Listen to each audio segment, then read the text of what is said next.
तो बच्चों वैसे तो हम 3 चैप्टर तक कहानी पढ़ चुके हैं। बात अठन्नी की, फिर काकी और उसके बाद आपका महायज्ञ का पुरस्कार।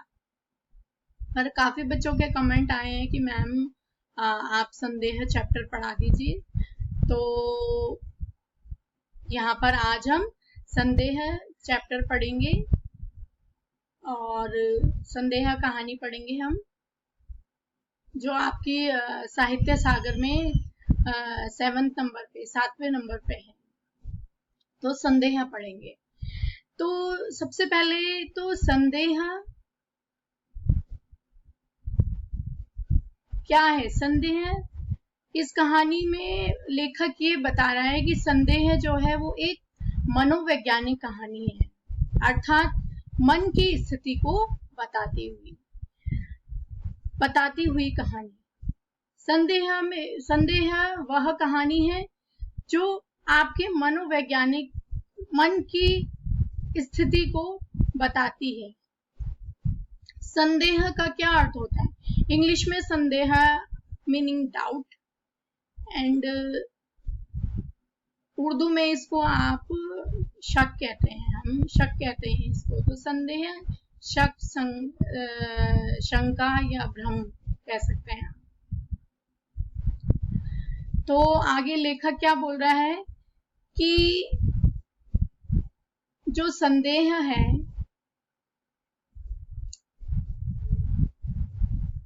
वो इस कहानी के माध्यम से, संदेह कहानी के माध्यम से यह बताना चाहता है कि जब व्यक्ति जो है वो संदेह या भ्रम में होता है तो उसके जो भावनात्मक पीड़ा होती है वह अपने उस समय वह अपने विवेक से काम नहीं लेता है। उसकी जो भावनात्मक अंदर की जो पीड़ा होती है उसकी, और वह अपने विवेक से काम नहीं ले पाता। उस समय वो अपने इतना स्टेबल नहीं होता कि वह उसका दिल और दिमाग नहीं चलता, उस समय वह काम नहीं करता।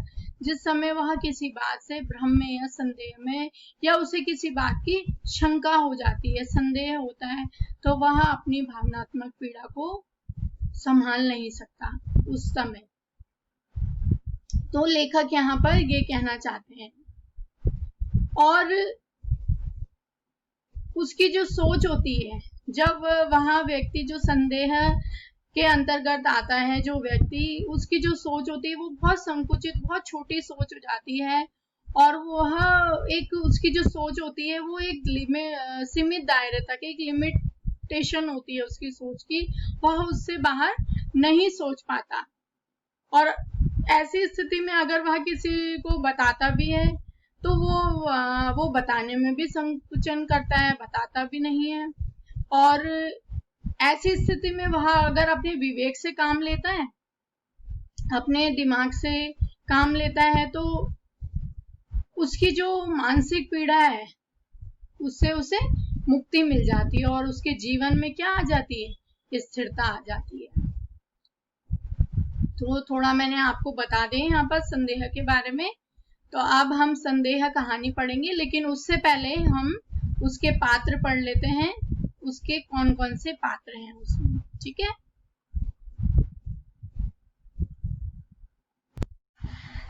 तो सबसे पहले है राम निहाल, ब्रजकिशोर, मोहन बाबू की पत्नी मनोरमा, श्यामा जो कि विधवा स्त्री है, और किशोरी। अब जो राम निहाल है वो एक दफ्तर में काम करता है, जिसके मैनेजर जो प्रबंधक हैं वो आपका ब्रजकिशोर है। और राम निहाल और ब्रजकिशोर जिस दफ्तर में काम करते हैं उसके बाबू कौन है? मोहन बाबू।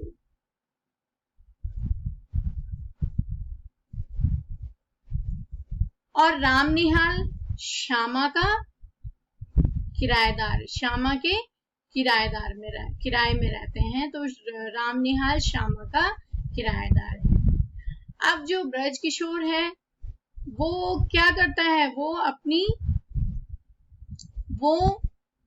बड़ा ही चालाक है और अपनी जो मोहन बाबू है, मोहन बाबू की पत्नी मनोरमा और अपने बीच के संबंधों बता के गलत तरह से उल्टी सीधी बातें मोहन बाबू को बता रहा है।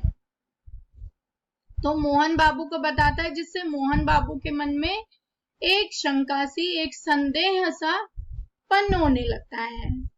मोहन बाबू को एक संदेह होने लगता है, एक शक होने लगता है और इसी संदेह को ब्रजकिशोर पैदा करता है और वह यह इसलिए कर रहा है क्योंकि ब्रजकिशोर की नजर जो है मोहन बाबू की पूरी जायदाद पे है। तो वह मोहन बाबू के मन में एक शंका पैदा करना चाहता है और वो ये चाहता है कि मोहन बाबू क्या हो, एक पागल से हो जाए, मेरी इन बातों से मतलब सोच सोच के वो पागल से हो जाए।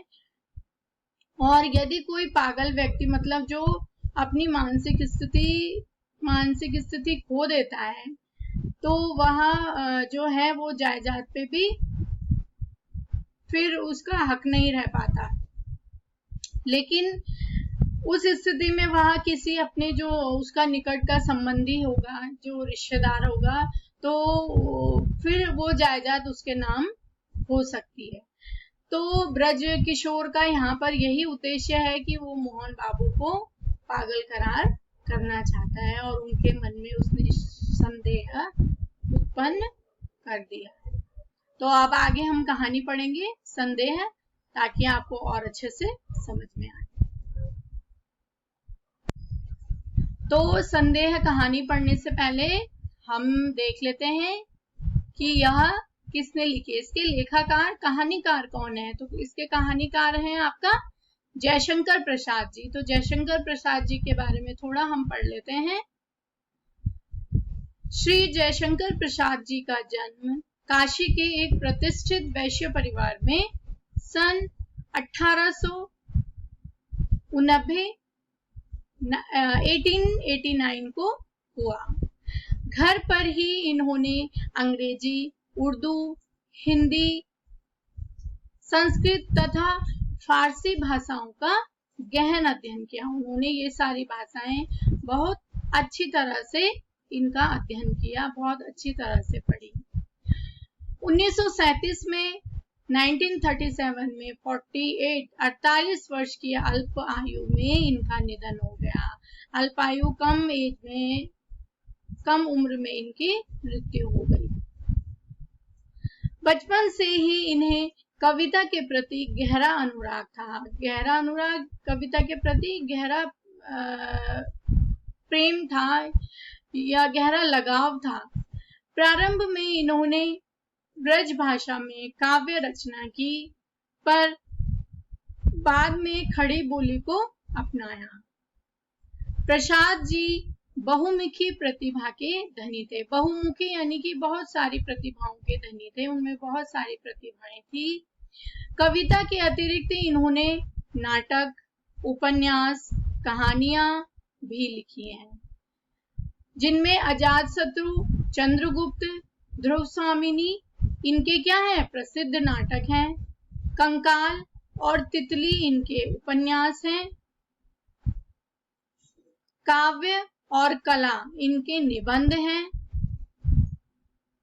कामायनी, आंसू और लहर, झरना इनका काव्य है तथा आकाशदीप, इंद्रजाल, आंधी और छाया इनकी कहानियां हैं।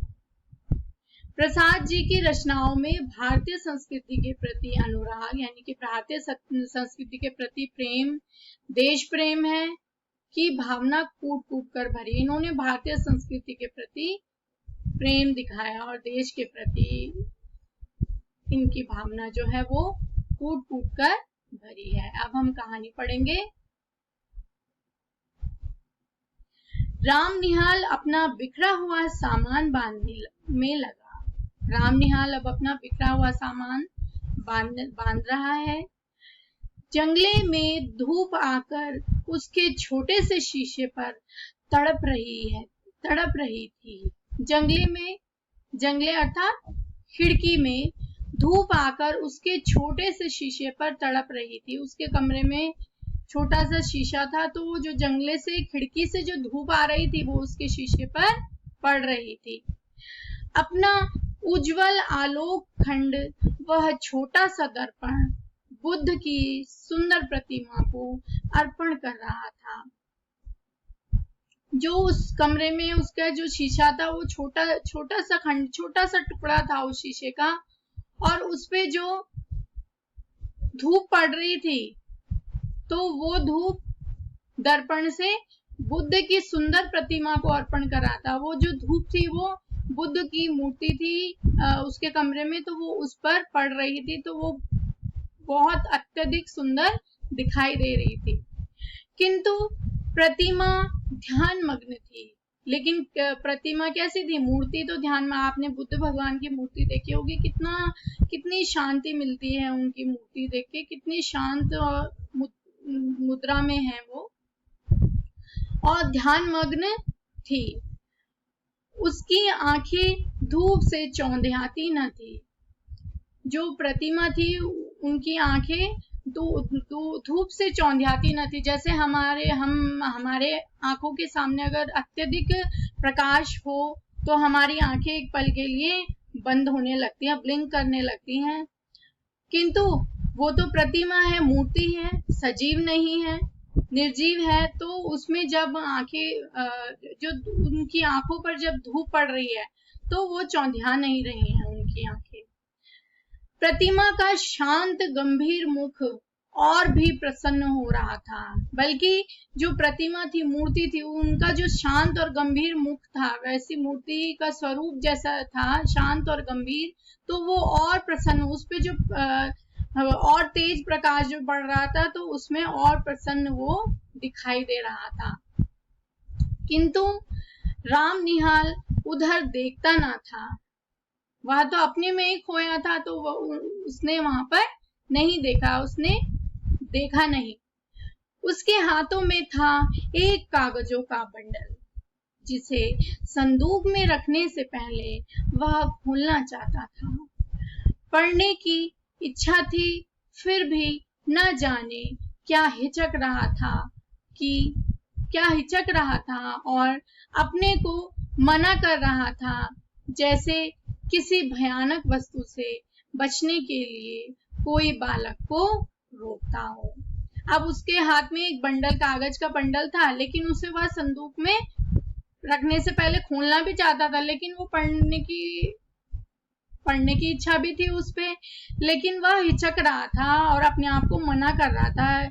वो ऐसे हिचक रहा था कि जैसे मानो कि कोई हम कुछ गलत काम करते हैं तो हमें डर लगता है, या हमें कोई ऐसी चीज दिखती है जिससे हमें ऐसा आभास होता है कि कहीं हमें इस चीज से नुकसान ना हो, तो इस वजह से वो अपने आप को रोक रहा था। जैसे हम किसी बालक को रोकते हैं अगर वो कोई गलत कार्य कर रहा हो, या उसे हमें पता हो कि इस कार्य से इसको करने में हानि ना पहुंचे, तो उसी तरह से वो अपने आप को रोक रहा था।